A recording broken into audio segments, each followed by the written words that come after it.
En fin, ¿qué vamos a hacer? No es normal, creo yo, pero bueno. Al principio de la pandemia, la Unión Europea y sus líderes suscribieron un compromiso público, el de fomentar las vacunas contra la COVID, que deberían considerarse como un bien público mundial, dijeron, y nuestra presidenta incluso decía, ninguno de nosotros estará seguro hasta que no lo estemos todos. Bueno, eso es lo que dijo la presidenta de la Comisión Europea. Se celebró un acuerdo entre la Comisión y los Estados miembros y en aquel momento se dijo que la Comisión tenía que promover, y lo leo tal cual, tenía que promover cuestiones conexas con la industria farmacéutica para poder compartir la propiedad intelectual cuando esa propiedad intelectual se haya desarrollado con el apoyo de financiación pública, como había ocurrido, sobre todo con el ARN mensajero. Señor Shinas, hay responsables de las farmacéuticas que nos han confirmado que la Comisión no había puesto sobre la mesa en las negociaciones el tema del intercambio de los derechos de propiedad intelectual. ¿Por qué la Comisión no ha cumplido con ese mandato, con ese objetivo? En segundo lugar, Sudáfrica e India solicitaron una exención para el acuerdo ADPIC, para las vacunas de la COVID. Había una gran desigualdad vacunal entre los países pobres y los ricos. Entonces, en la OMS incluso llegó a hablar de apartheid vacunal. ¿Por qué en ese caso la Comisión bloqueó esa solicitud? Porque estamos aquí ante una contradicción. No se puede hablar de bienes públicos, no se puede incluir esto en el mandato con las farmacéuticas y luego en la OMS o en la OMC, la Unión Europea bloquea el tema de la liberación de las patentes. ¿Nos puede decir algo al respecto? Muy bien, muchas gracias. Señora Anderson.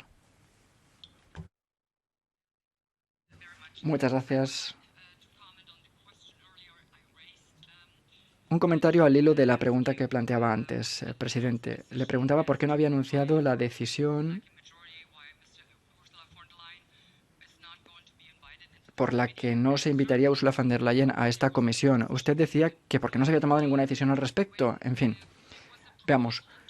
Hubo una propuesta de invitar a Ursula von der Leyen en la reunión de coordinadores. Se sometió a votación y no se encontró mayoría, así que la decisión que tomaron los coordinadores fue no invitar a Ursula von der Leyen. Yo creo que tendría que haberlo anunciado así, interrumpe la presidente.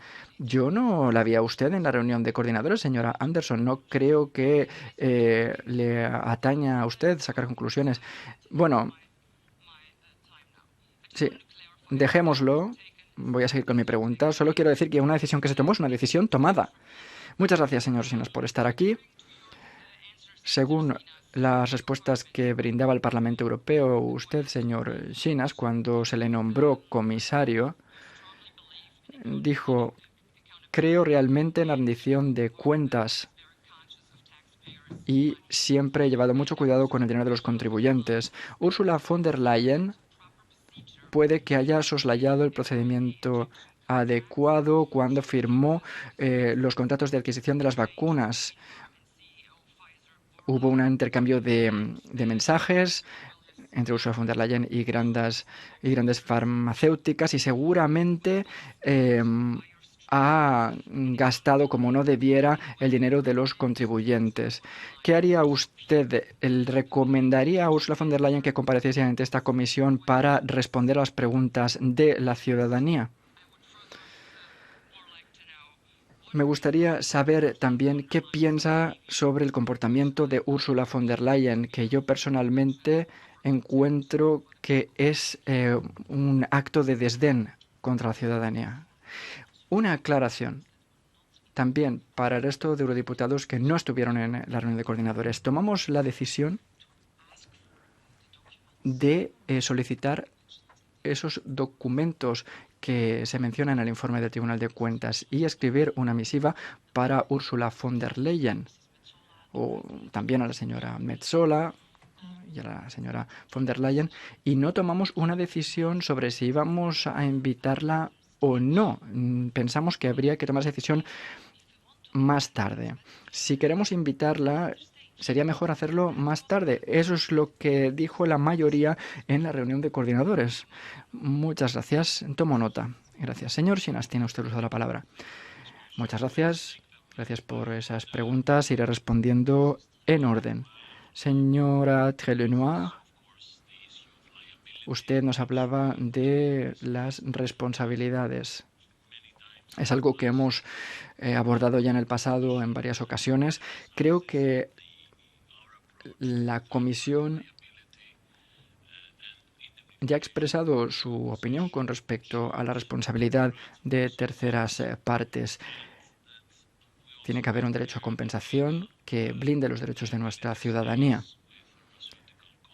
La responsabilidad jurídica tiene que recaer sobre las farmacéuticas en todos los casos. Dicho esto, teniendo en cuenta las particularidades de la pandemia, los Estados miembros aceptaron compartir, mancomunar algunos de los riesgos financieros que asumían las farmacéuticas y vimos que el Tribunal de Cuentas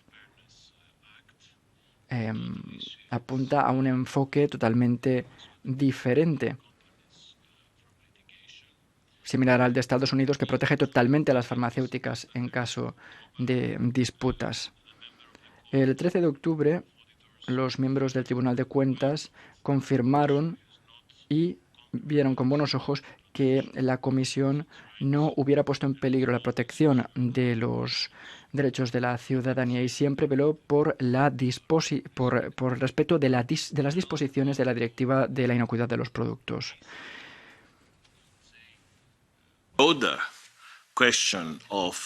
Sobre la cuestión más amplia de la contratación pública sobre vacunas, Presidenta, si me lo permite, se trata de una cuestión de índole más política. Estoy totalmente convencido de que esto ha sido un pequeño milagro, literalmente, llevado a cabo por la Unión Europea.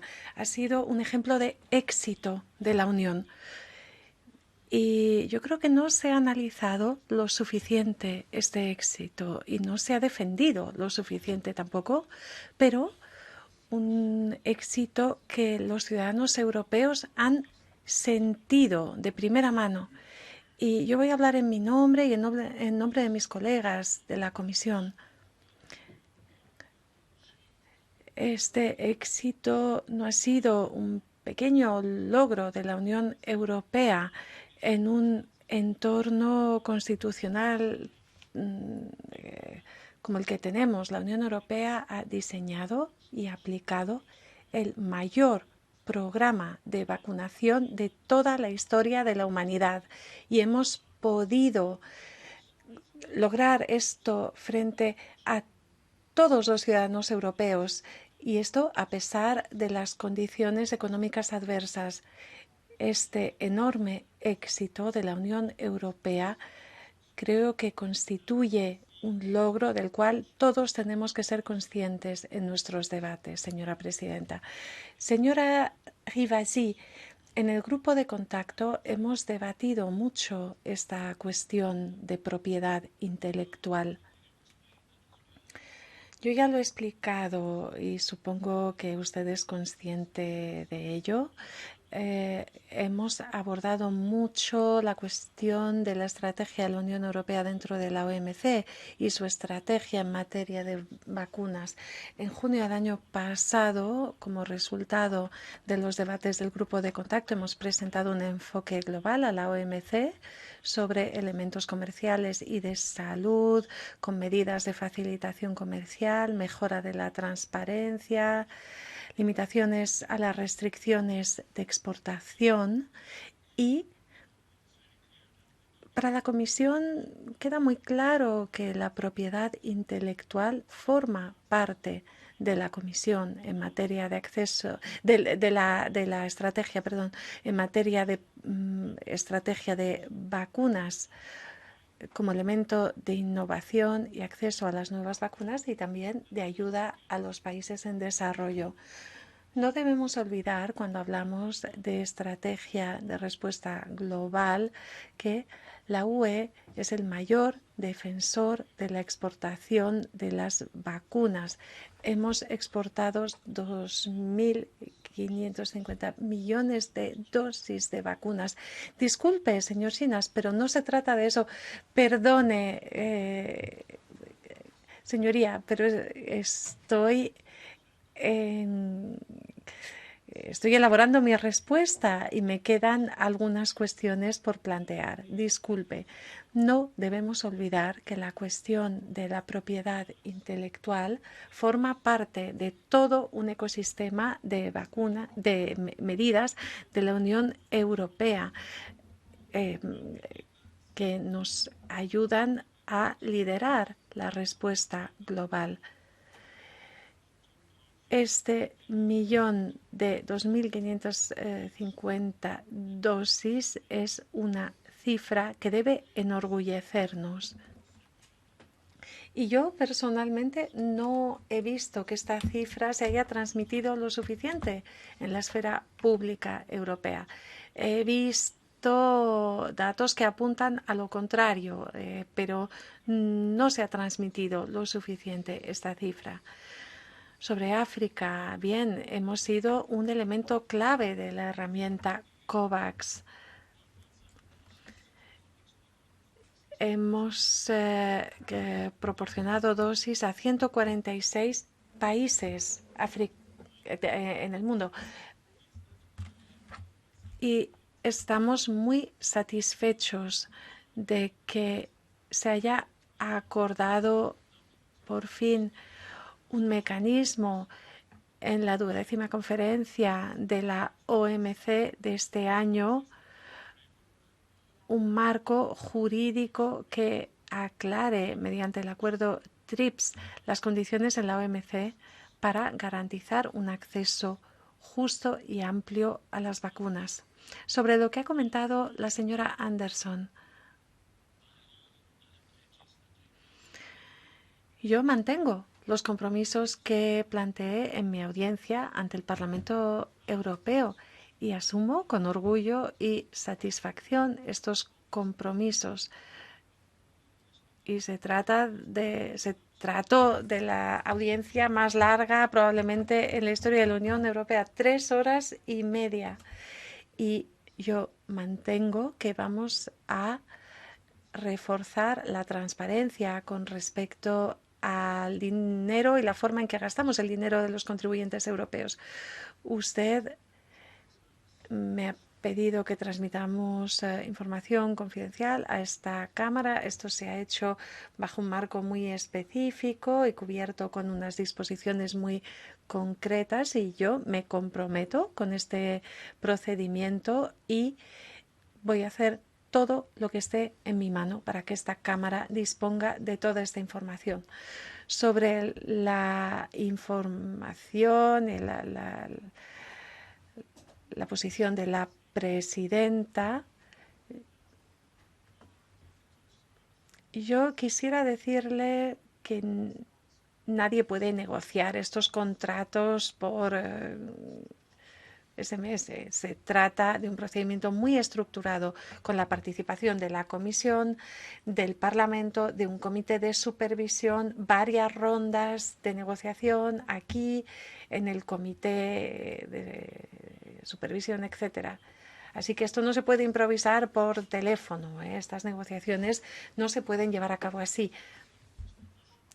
Se trata de un marco institucional y de procedimientos muy concreto que establecimos en su día, y seguro que la señora Kyriakides tuvo oportunidad de explicarlo en su momento.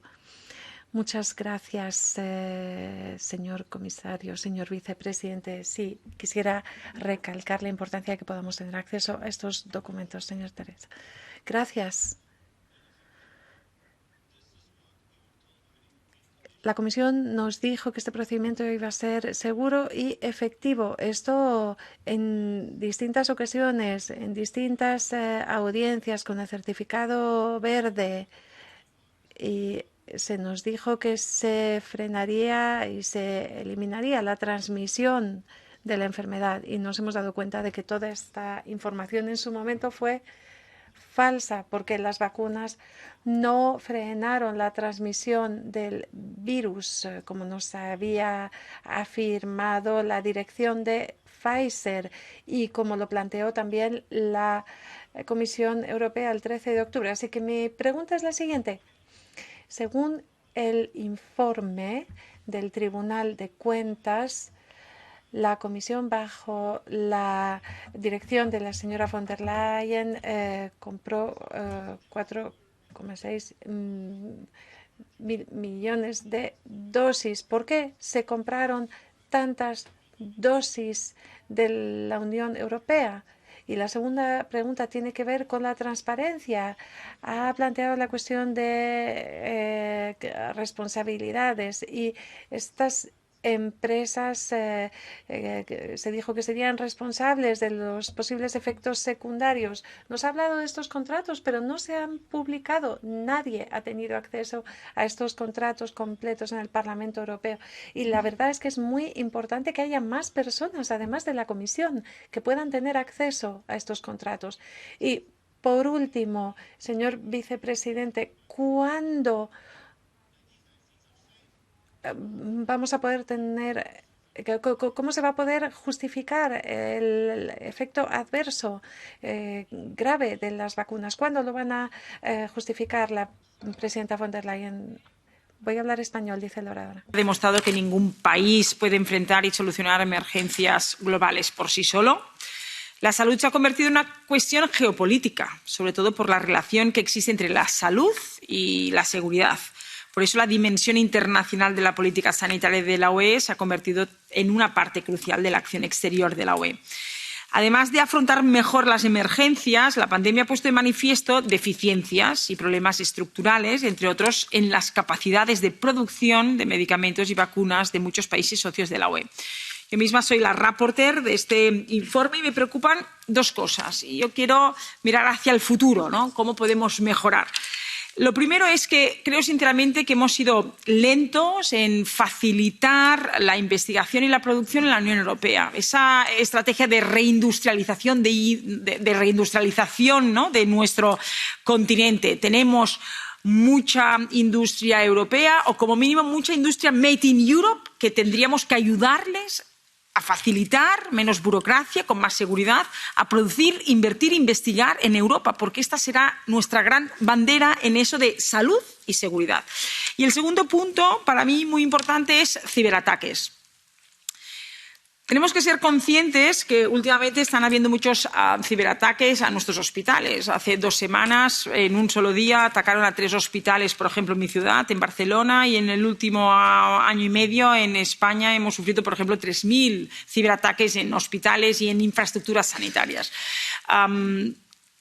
Tenemos que trabajar en la seguridad y luchar contra los ciberataques, pero no ciberataques individuales. Nos hemos pensado, porque cualquier emergencia sanitaria es también una guerra biológica, también ataques a nuestros, ¿no?, a nuestros dispositivos, ¿no?, nuestros satélites europeos, por ejemplo, que eso perjudicaría muchísimo al día a día de nuestros pacientes y ciudadanos. Por tanto, quiero relacionar salud y seguridad. No tendremos salud y seguridad si no tenemos en Europa investigación, inversión y producción, y a la vez no tendremos salud ni seguridad si no tenemos realmente una pantalla de seguridad ante cualquier tipo de ataque y de defensa ante emergencias también de guerras biológicas. Por lo tanto, estas son mis 2 preguntas, ¿no?, de cómo se está preparando la Comisión ante estos grandes desafíos. Gracias.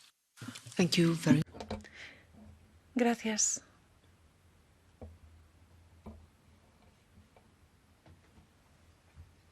Muchas gracias. Gracias al vicepresidente de la Comisión.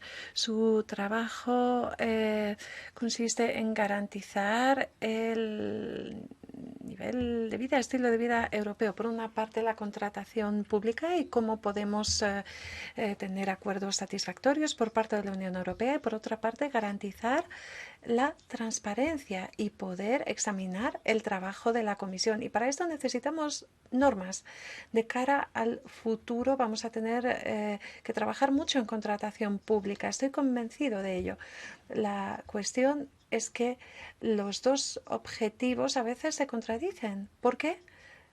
Muchas veces, por ejemplo, la industria no quiere publicar los precios que debe pagar la Unión Europea o que está dispuesta a pagar por las dosis de vacunas. Por una parte, entiendo la postura del Parlamento y por otra parte, también entiendo por qué los fabricantes no quieren publicar estas cifras, porque hay otros interlocutores que pueden decir, pues nosotros también queremos acceder a los mismos precios que la Unión Europea. De cara a futuras contrataciones públicas, tenemos que establecer normas sobre transparencia de precios, entre otros. Yo tengo una idea, quizá en la situación actual de contratación pública a lo mejor estaría bien no publicar los precios de forma automática, pero a lo mejor se puede hacer a posteriori para que los miembros del Parlamento Europeo puedan analizar el trabajo de la Comisión. Gracias. Muchas gracias. Señora Paulus tiene la palabra. Y después puede responder, señor vicepresidente. Gracias, señor comisario, por estar aquí. Yo quiero volver a la estrategia global de salud. Ustedes han tenido un papel muy importante en el establecimiento de la estrategia. Como nos ha dicho, somos uno de los principales exportadores, un bloque económico esencial y tenemos mucha capacidad de producción. Y no dispongo de las cifras, pero ¿cómo ve usted el papel de la Unión Europea en materia de distribución justa de vacunas, no solo para el COVID, sino también para otras amenazas sanitarias? Y por otra parte, en la estrategia global tenemos que hablar de prevención de pandemias. Teníamos una amenaza inminente con la COVID. ¿Cómo nos vamos a enfrentar a futuras amenazas? Me gustaría saber su opinión sobre el informe que se ha publicado sobre el hecho de que podamos entrar en una era de pandemias sucesivas. Hay muchas enfermedades que se van a transmitir en el futuro, que se espera que se transmitan al ser humano. ¿Y cómo cree que se enmarca esto en la estrategia de salud global? No tengo tiempo para preguntas y para preguntas espontáneas ahora. Le vamos a dar la palabra al vicepresidente para las respuestas. Muchas gracias por la riqueza de este debate y por sus contribuciones. Yo aprecio mucho este intercambio de puntos de vista. Quisiera asegurarles que sus preocupaciones se van a reflejar no solo en las iniciativas específicas que preparamos de cara al 30 de noviembre, sino también en la planificación y en el diseño de la futura Unión Sanitaria Europea. Yo he sido paciente de COVID hace 2 meses antes de que se autorizaran las vacunas. Me he pasado una semana en el hospital. Me vinieron a buscar a casa en ambulancia, rodeado de auxiliares con escafandras que parecían astronautas. Estuve inconsciente 2 días y lo único que mantuvo la esperanza, lo que me mantuvo a flote fue la esperanza de que iba a llegar la vacuna. Y desde entonces en mi grupo de edad no se detectaron grupos severos precisamente porque las vacunas no solo han sido una barrera a la transmisión, sino también a los casos severos, casos severos de hospitalización. Las vacunas son eficientes, fiables y funcionan. Los que aíslan los argumentos en materia de transmisión creo que no llevan el debate por la vía adecuada. El hecho de que consigamos mantener esto bajo control es un efecto de la vacuna y de las terapias. ¿Por qué hemos encargado tantas dosis de vacunas? Para eso nos tenemos que remontar al periodo en que no había vacunas en Europa. Estábamos en estado de confinamiento global, con 400 millones de personas confinadas, una parálisis total de la vida social y económica. Y esperábamos que las vacunas nos devolvieran nuestro ritmo de vida. ¿Cuántas personas de los 400 millones de europeos podían quedar fuera de la estrategia global de vacunación? Intervención muy lejos del micrófono. Sí, disculpen, no tenía que haberlo preguntado así.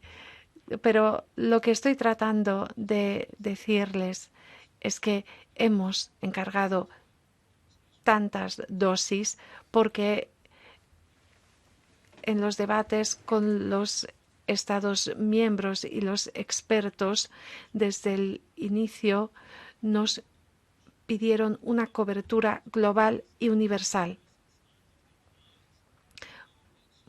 Una vez que se autorizaron las vacunas, estábamos sometidos a la presión de la velocidad de vacunación y esto quedará para la historia, pero les puedo decir que no se trató de un capricho, no fue una decisión arbitraria, sino el resultado de un debate estructurado con los expertos epidemiológicos y con los Estados miembros. Y sobre los contratos, pues ya he respondido. Estoy totalmente de acuerdo en que hay que dar acceso al Parlamento, a la transparencia, de acuerdo con el acuerdo marco, transmisión de información, manteniendo el secreto comercial, respetando los principios del secreto comercial, aunque el Tribunal de Cuentas tiene la obligación y el derecho a auditarlo de cabo a rabo y de hecho han dicho que tienen todo lo que necesitan para poder garantizar una auditoría como Dios manda. Así que, en fin, por lo que respecta a la pregunta de la señora Montserrat, pues hace referencia con toda razón a un punto, a un hecho que yo llamo resiliencia. Como resultado de lo que nos ha pasado a nosotros, uno de los principales puntos es cómo desarrollamos la resiliencia. Hizo falta una pandemia para darnos cuenta de que no fabricamos ventiladores, o sea, respiradores, mejor dicho, máscaras, etcétera, y que hay muchos componentes que vienen de la India, de China, etcétera, y yo prefiero utilizar el término resiliencia en lugar de autonomía estratégica. La resiliencia de nuestro sistema es lo que nos hace falta. Por eso hemos creado ERA, por eso hemos desarrollado capacidad de fabricación, por eso estamos revisando nuestra legislación farmacéutica, etcétera. El tema específico de las ciberamenazas y los ciberataques, pues bueno, tiene usted razón cuando lo plantea como una nueva amenaza para la salud.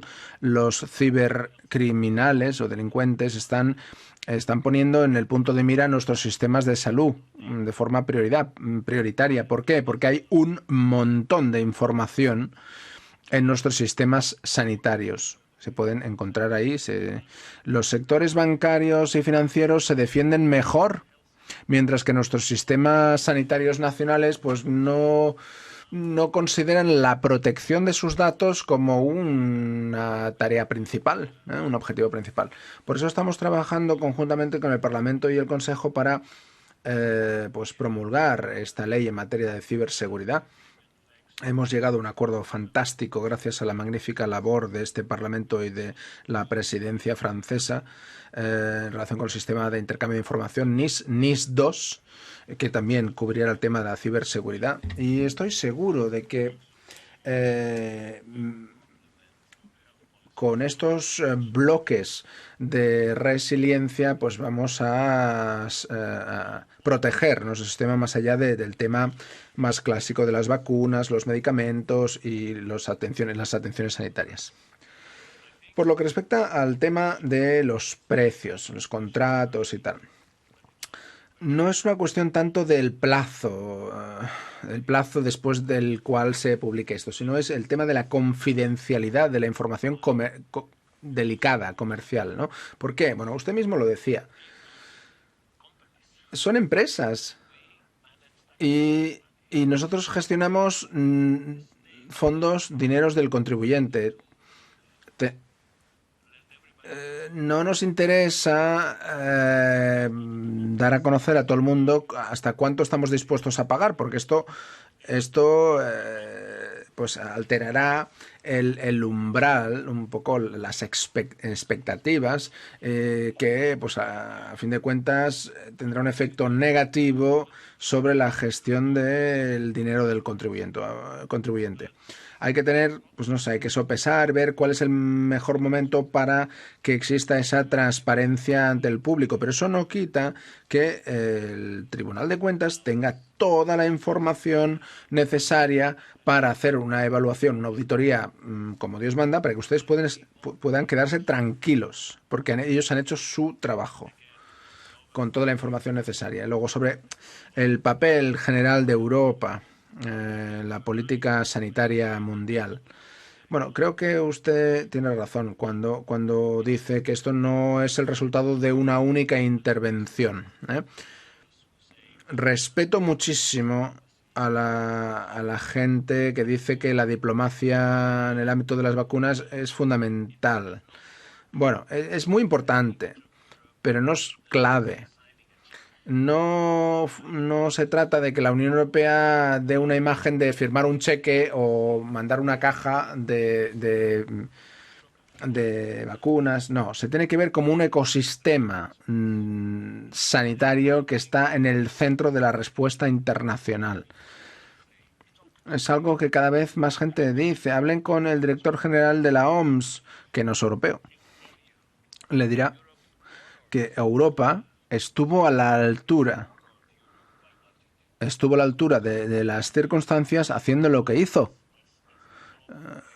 Se nos ve como un actor internacional positivo, pero se nos tiene que ver como un actor internacional positivo que aborda distintos problemas, no uno, y por eso hablamos de una estrategia global sanitaria, algo que nos posicione en el mundo como paladín de la salud, para garantizar una buena situación sanitaria. Y por eso, pues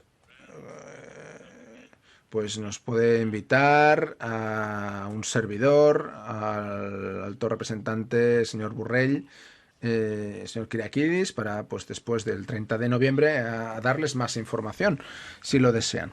Será un placer. Gracias, señor vicepresidente Esquinas, por tomarse el tiempo de venir y dar toda esta información en las respuestas.